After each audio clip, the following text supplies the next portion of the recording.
इसके पहले वाले अध्याय में संक्षिप्त में कहा गया है कि शुक्र शोणित गर्भ के कारण होते हैं, पर गर्भ के संपूर्ण कारणों का वर्णन वहाँ नहीं किया गया है। तो इस अध्याय में गर्भ के संपूर्ण कारणों को और पुनर्वसु आत्रेय का विचार, भारद्वाज के विचार के बारे में पढ़ेंगे। गर्भ अवक्रमण प्रकरण। जिस पुरुष का शुक्र दुष्ट नहीं है, जिस स्त्री की योनि आर्तव और गर्भाशय अदुष्ट है अर्थात शुद्ध दोष रहित है, ऐसी स्त्री और पुरुष का ऋतुकाल में जब संसर्ग होने पर गर्भाशय में जब शुक्र और आर्तव का संयोग होता है, तब क्रियाशील मन के साथ होने से जीवात्मा गर्भ में प्रवेश करता है। वह गर्भ माता के साथ में रसों के प्रयोग से और गर्भिणी चर्या में बताए हुए नियमों का ठीक रूप में पालन करने से रोग रहित होकर गर्भाशय में वृद्ध होता है। इसके बाद समय से संपूर्ण इंद्रियों से युक्त, पूर्ण शरीर से युक्त, बल, वर्ण, मन और शरीर संगठन से उचित रूप में युक्त होकर माता, पिता, आत्मा, साथ में रस, मन, इन भावों के समुदाय से सुखपूर्वक उत्पन्न होता है। अतः यह गर्भ मात्रज, पितरज, आत्मज, सात्मज, रसज और मन के नित्य संबंध से उत्पन्न होता है, ऐसा भगवान आत्रेय ने कहा है। दूसरा, गर्भ के 6 भाव विषयक भारद्वाज की शंका। पहला और दूसरा, गर्भ में माता पिता के कारणत्व का खंडन। यदि माता और पिता गर्भ को उत्पन्न करते हैं ऐसा माना जाए, तब तो बहुत सी स्त्रियों और बहुत से पुरुष पुत्र की इच्छा वाले होते हैं। वे पुत्र उत्पन्न हो इस बात को मन में रखकर मैथ्यून में प्रवृत्त होंगे तो केवल पुत्रों को ही उत्पन्न करेंगे, या पुत्री की इच्छा से मैथ्यून में प्रवृत्त होंगे तो केवल पुत्रियां ही उत्पन्न करेंगे। कोई स्त्री या कोई भी पुरुष संतान रहित ना होगा और संतान के लिए कोई भी दुखी ना होगा। तीसरा, गर्भ में आत्मा के कारणत्व का खंडन। आत्मा को उत्पन्न नहीं करता। यदि आत्मा को उत्पन्न करता है ऐसा माना जाए, तब यह शंका होती है कि उत्पन्न आत्मा गर्भ का कारण है या अजात आत्मा गर्भ का कारण है। ये दोनों बातें अनुचित हैं, क्योंकि जात आत्मा गर्भ को उत्पन्न नहीं कर सकता क्योंकि वह वर्तमान है। अनुत्पन्न आत्मा भी गर्भ को उत्पन्न नहीं कर सकता क्योंकि वह है ही नहीं। चौथा, गर्भ में सात्म्य के कारणत्व का खंडन।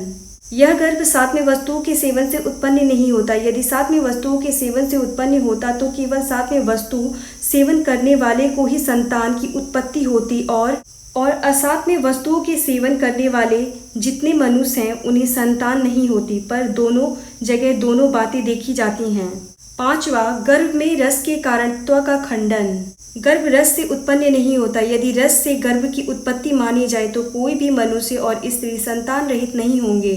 यदि रस से गर्भ उत्पन्न होता है, इसका तात्पर्य श्रेष्ठ रस के प्रयोग से गर्भ की उत्पत्ति होती है, यह है तो ऐसा मानने पर बकरी, भेड़ आदि इनका सेवन करने वाले को ही केवल संतान होना चाहिए। वरक, वन, कोदो और कंद मूल खाने वाले सभी स्त्री पुरुष को संतानहीन होना चाहिए। पर यह दोनों बातें दोनों जगह देखी जाती हैं। छठा, गर्भ में मन के कारणत्व का खंडन। परलोक से आकर मन गर्भ में प्रविष्ट नहीं होता। यदि मन परलोक से आकर प्रवेश करता है तो पूर्व देह की कोई भी ऐसी बात नहीं होती जो अज्ञात होती या अदृश्य होती, क्योंकि मन ही इंद्रियों के साथ संयुक्त होकर विषयों का ज्ञान कराता है या विषयों को दिखाता है। अतः परलोक से आने पर मन को सभी पूर्व जन्म की वस्तुओं को जानना चाहिए और उसे देखा हुआ मानना चाहिए, पर ऐसा नहीं होता। भारद्वाज के मत का उपसंहार। इसलिए हम कह रहे हैं कि गर्भ मातज, पितज, आत्मज और सात्मज भी नहीं है और न परलोक से आकर मन गर्भ में प्रवेश करता है। यह बात भारद्वाज ने कही। गर्भ के 6 भाव विषयक शंका का आत्रेय द्वारा समाधान।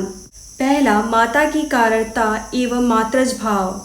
यह गर्भ माता से उत्पन्न होता है। माता के बिना गर्भ की उत्पत्ति नहीं हो सकती और जितनी जरायुज सृष्टि है उन सबका जन्म बिना माता के हो ही नहीं सकता। जो गर्भ मात्रज अवयव हैं और जो अंग गर्भ के उत्पन्न होते समय माता से उत्पन्न होते हैं, जैसे त्वचा, रक्त, मांस, मेद, नाभि, हृदय, यकृत, पिलहा आदि, ये माता से उत्पन्न होने वाले अंग हैं। दूसरा पितृज भाव, यह गर्भ पिता से भी उत्पन्न होता है। पिता के बिना गर्भ की उत्पत्ति नहीं हो सकती। जो गर्भ में पिता से उत्पन्न होने वाले अंग हैं, जो गर्भ के उत्पन्न होते समय पिता के शुक्र भाग से अंग उत्पन्न होते हैं, जैसे केश, नख, लोम, दांत, सिरा, स्नायु, धमनी आदि, ये अंग पिता से उत्पन्न होते हैं।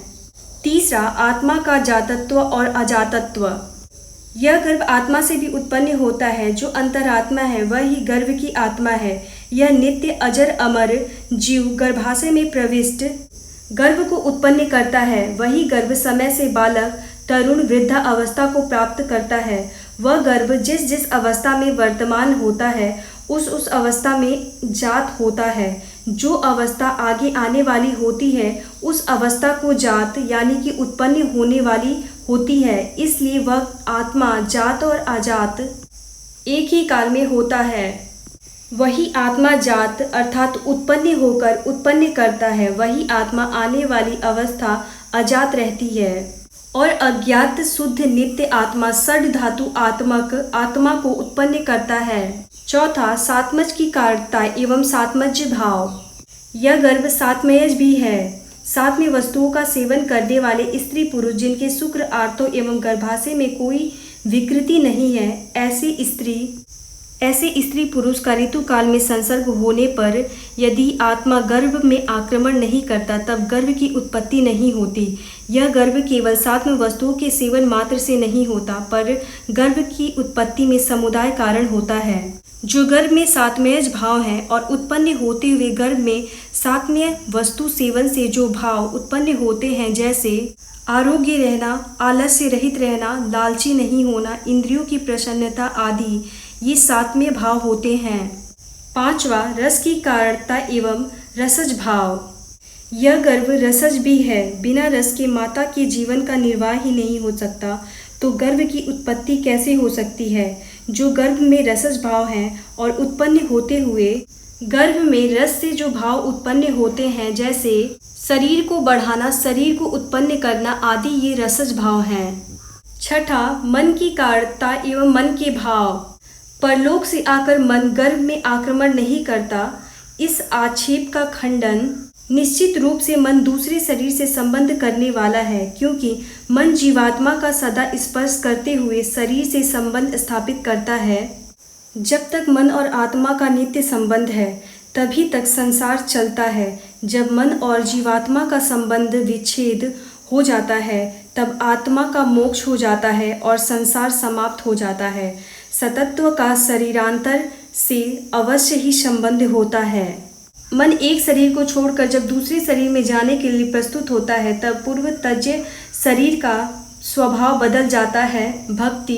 भक्ति बदल जाती है। सभी इंद्रियों में उपताप हो जाता है, अर्थात उसकी क्रिया शक्तिहीन हो जाती है। बल नष्ट हो जाता है, व्याधियां बढ़ जाती हैं। उस मन से हीन होने पर प्राण को छोड़ देता है, अर्थात मर जाता है। चौथा भारद्वाज की पुनः आत्मा तथा अन्य विषयक शंकाएं। पुनः भारद्वाज द्वारा मात्रज आदि भावों का खंडन। पहला प्रश्न भारद्वाज ने कहा, यदि यह गर्भ इस नानाविधि गर्भ को उत्पन्न करने वाले मात्रज, पीतज आदि भावों के समुदाय से उत्पन्न होता है, तब यह गर्भ संधित कैसे होता है, अर्थात किस प्रकार किस परिपाटी से मिलता है। दूसरा प्रश्न, दूसरी बात यह है कि यदि मनुष्य से मनुष्य की उत्पत्ति होती है, यह बात मान ली जाए तो मूर्ख, व्यंग, कुष्ठ आदि रोगों से पीड़ित माता पिता की संतानें पिता के तुल्य क्यों नहीं होती। आत्रेय का सिद्धांत। आत्रेय ने कहा, पहले यह प्रतिज्ञा की गई है कि मन आत्मा के साथ संबंध करते हुए शरीर में संबंध स्थापित करता है, जिस कारण से मात्रज आदि षड समुदाय से उत्पन्न होते हुए गर्भ मनुष्य के रूप में उत्पन्न होता है और मनुष्य के शरीर से मनुष्य होता है। पांचवा आत्रेय के आत्मा अन्य विषयक शंकाओं के उत्तर। आत्रेय ने पहले प्रश्न का उत्तर दिया कि मन ही इन सभी गर्भ उत्पादक शुक्र, शोणित और आत्मा का मेलक होता है, क्योंकि रज और तम से आक्रांत मन ही देह धारण का कारण होता है और मन का आत्मा का संबंध नित्य होता है। मन के ही क्रियाशील होने से आत्मा भी क्रियाशील कहा जाता है। अतः मन ही गर्भ उत्पादक भावों का संसाधन करता है। जब मन से रज और तम हट जाते हैं तब संबंध नहीं करता और आत्मा मुक्त हो जाता है। दूसरे प्रश्न का उत्तर दिया, गर्भ उत्पादक बीज से या बीज भाग से जो जो अंग उत्पन्न होते हैं, अर्थात जिस अंग और प्रत्यंग का बीज भाग दूषित होता है, उन अंग या प्रत्यंग में विकृति उत्पन्न होती है। यदि बीज या बीज भाग उपतपत नहीं होता तब किसी भी अंग और प्रत्यंग की विकृति नहीं होती।